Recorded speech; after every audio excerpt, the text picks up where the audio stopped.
जनसंघ बना, 80 में भारतीय जनता पार्टी बनी और उसके बाद लगातार कई राज्यों में और देश के अंदर भारतीय जनता पार्टी की सरकार रही। बहुत सारे वादे उन्होंने जनता से किए, लेकिन 2014 के बाद आदरणीय प्रधानमंत्री नरेंद्र मोदी जी ने जब शपथ लिया तो उसके पहले उन्होंने देश की जनता से ऐसे वादे किए थे जिसको लेके जनता ने उनको वोट दिया। आपको याद होगा, उन्होंने कहा था इतना काला धन लाएंगे, जहाज में भर भर के लाएंगे, हर आदमी के खाते में 15 लाख पहुंच जाएगा। उन्होंने कहा था 15 अगस्त 2022 तक पूरे देश के लोगों को पक्का मकान मिल जाएगा। उन्होंने कहा था अन्नदाता किसान भाइयों, चिंता मत करना, तुम्हारे फसल का दाम दोगुना कर दूंगा। उन्होंने कहा था 50 रुपए में पेट्रोल बिकेगा, 40 रुपए में डीजल बिकेगा, 250 रुपए में सिलेंडर बिकेगा। देश के प्रधानमंत्री ने इस देश की जनता से वादा किया था कि रुपए को मजबूत करेंगे। रुपया गिरता है तो देश का मयार गिरता है, देश का गौरव और सम्मान गिरता है। ये सारे वादे आप सबको याद होंगे। और दिल्ली के चुनाव को लेकर उन्होंने कहा था कच्ची कॉलोनियों में रहने वाले सभी लोगों को पक्की रजिस्ट्री देने का काम करेंगे। दिल्ली के चुनाव के लिए उन्होंने बहुत सारे वादे दिल्ली की जनता से किए थे। आज तक उन वादों में क्या क्या उपलब्धियां उन्होंने हासिल की हैं, भारतीय जनता पार्टी वाले तो नहीं बता पाए, लेकिन आज आम आदमी पार्टी उसका लेखा जोखा इस देश की जनता के सामने जारी करने जा रही है। और मैं उम्मीद करता हूं कि सबके खाते में 15-15 लाख रुपए पहुंच गया होगा। 2 करोड़ नौकरी हर साल के हिसाब से 22 करोड़ नौकरी इस देश के नौजवानों को मिल गई होगी। किसानों को उनके फसल का दाम दोगुना मिल रहा होगा। और मैं उम्मीद करता हूं कि पक्की रजिस्ट्री जो दिल्ली में देने का वादा उन्होंने किया था, देश में कानून व्यवस्था ठीक करने के लिए कहा था, सीमाओं की सुरक्षा को मजबूत करने के लिए कहा था। ये बात अलग है कि गलवान घाटी की घटना हुई, ये बात अलग है कि चाइना घुसकर हमारे देश के अंदर 2 जगहों पे कब्जा करके बैठा हुआ है, उनको उनके अधिकारी पुष्टि कर रहे हैं।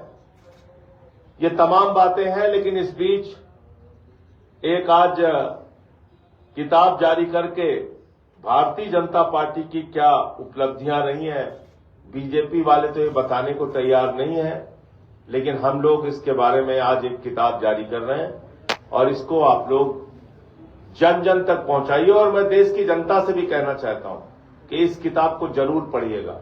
एक तरफ नरेंद्र मोदी जी के वादों को, उनकी गारंटी को, एक तरफ नरेंद्र मोदी जी के आपसे किए गए वचन को याद कर लीजिएगा और दूसरी तरफ ये किताब जरूर पढ़िएगा आप लोग।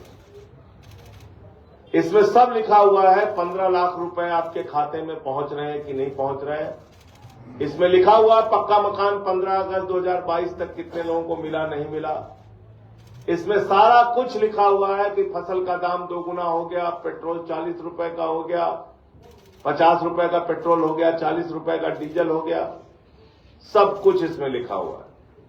ये किताब आप लोग जरूर पढ़िए और जन जन तक पहुंचाइए। ये भारतीय जनता पार्टी की उपलब्धियां हैं। मैं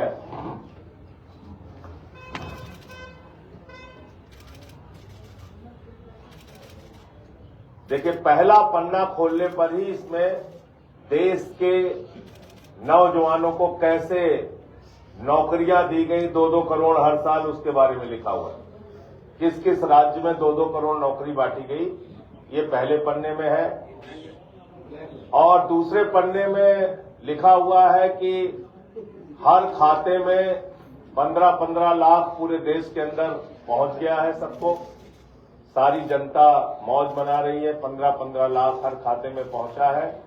और ये तीसरे पेज में काफी विवरण और विस्तार के साथ लिखा हुआ है कि देश के हर किसान को उनके फसल का दाम 2 गुना मिल रहा है और पूरा देश इस बात से उत्साहित है। झुग्गियों में रहने वाले लोग और गरीब आदमी, ये चौथे पेज में ये लिखा हुआ है कि सबको पूरे देश के अंदर पक्का मकान मिल चुका है। देख लीजिए, कह रहे हैं हम देख नहीं पा रहे। देखिए लिखा हुआ है भाई, लिखा हुआ है, ठीक से देखिए। आगे 5वें पेज में इसमें काफी विस्तार और विवरण से लिखा हुआ है कि इस देश में डीजल का दाम 40 रुपए हो चुका है, पेट्रोल 50 रुपए का मिल चुका है।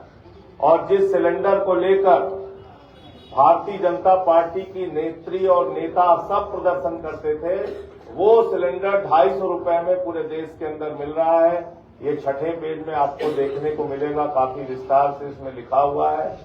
और इसके अंदर दिल्ली में जो हमारे लाखों लोग कच्ची कॉलोनियों में रहते थे, उनको सबको पक्की रजिस्ट्री भारतीय जनता पार्टी ने दे दी गई है। ये 7वें पेज में इसका विवरण आपको मिल जाएगा, किन किन इलाकों में दिल्ली के अंदर पक्की रजिस्ट्री बांटी गई है।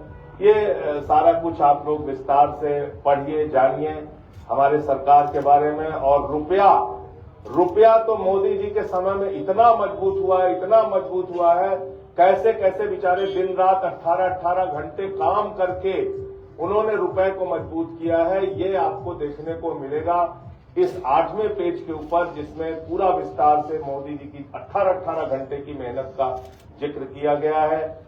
9वें पेज पे जब आप जाएंगे तो आपको देखने को मिलेगा कि अपने पूंजीपति दोस्तों के साथ उनके कैसे रिश्ते हैं। उन्होंने देश की जनता को तो मजबूत किया ही किया, 15-15 लाख उनके खाते में पहुंचाकर किसानों को भी फसल का दाम 2 गुना किया, हमारे नौजवानों को 2-2 करोड़ नौकरी हर साल दी। लेकिन अपने दोस्त को कैसे उन्होंने लाखों करोड़पति बनाया, पूरे दुनिया में आज उसका नाम हो रहा है, 10 नंबरी अमीर बन चुका है वो। तो उसका भी काफी कुछ विस्तार से दिया हुआ है। और ऐसी तमाम जानकारियां भी आपको आगे आप चलेंगे तो आपको पता चलेगा कि निर्मला सीतारमण जी प्याज नहीं खाती, लेकिन उन्होंने वाकई प्याज के दाम को कंट्रोल करने के लिए काम किया। ये सब बीजेपी की उपलब्धियों के बारे में इसमें आप जब पढ़ेंगे तो काफी अच्छे से सारी चीजों को दिया गया है। जीएसटी कैसे उन्होंने सामान खरीदो तो टैक्स देना है, सामान बेचो तो टैक्स देना है, बैंक से पैसा निकालो तो टैक्स देना है, और ये सब राष्ट्रहित में किया जा रहा है, उसके बारे में भी लिखा है। आप लोग बुरा मत मानिए, कई बार लोग नाराज हो जाते हैं, पुरानी कार बेचने पे भी टैक्स देना है, नई खरीदने पे भी टैक्स देना है, पॉपकॉर्न पे भी देना है, मीठे वाले पे देना है, खट्टे वाले पे नहीं देना है, नमकीन में देना है, सब कुछ इसमें लिखा हुआ है कि ये सब आप राष्ट्रहित में कर रहे हैं। कहीं से भी बुरा न माने, टैक्स तो देना आपकी जिम्मेदारी है, राष्ट्रहित में आप लोग टैक्स देते रहे। कोई किसी ने एक और इसमें विस्तार से इस किताब में जुड़वाया कि जितने का कच्चे तेल का दाम है उसके हिसाब से हिंदुस्तान में पेट्रोल और डीजल महंगा मिल रहा है क्योंकि सरकारों ने टैक्स बहुत बढ़ा रखे हैं। तो उसके बारे में उसका भी कारण दिया गया है और ये बताया गया है कि आप हिंदुस्तान में अगर पैदा हुए हैं, राष्ट्र को मजबूत करना चाहते हैं, मोदी जी को मजबूत करना चाहते हैं, तो टैक्स वैक्स की चिंता मत कीजिए और लगातार आप लोग टैक्स भरते रहिए, चाहे सैलरी पाइए, चाहे जो कुछ भी। तो ये पूरी गाथा भारतीय जनता पार्टी की आप इस किताब में देख सकते हैं कि मतलब इसमें काफी कुछ बहुत विस्तार से इसमें सब कुछ इस किताब के अंदर लिखा हुआ है। कैसे उन्होंने पिछले 10 वर्षों में और जगह जगह राज्यों के अंदर इतना विकास किया, इतना काम किया। अभी थोड़ा कम मोटी बनी है, इसको आगे हम लोग और प्रयास करेंगे कि और मोटी किताबें बन जाए। बहुत बहुत धन्यवाद आप लोगों का।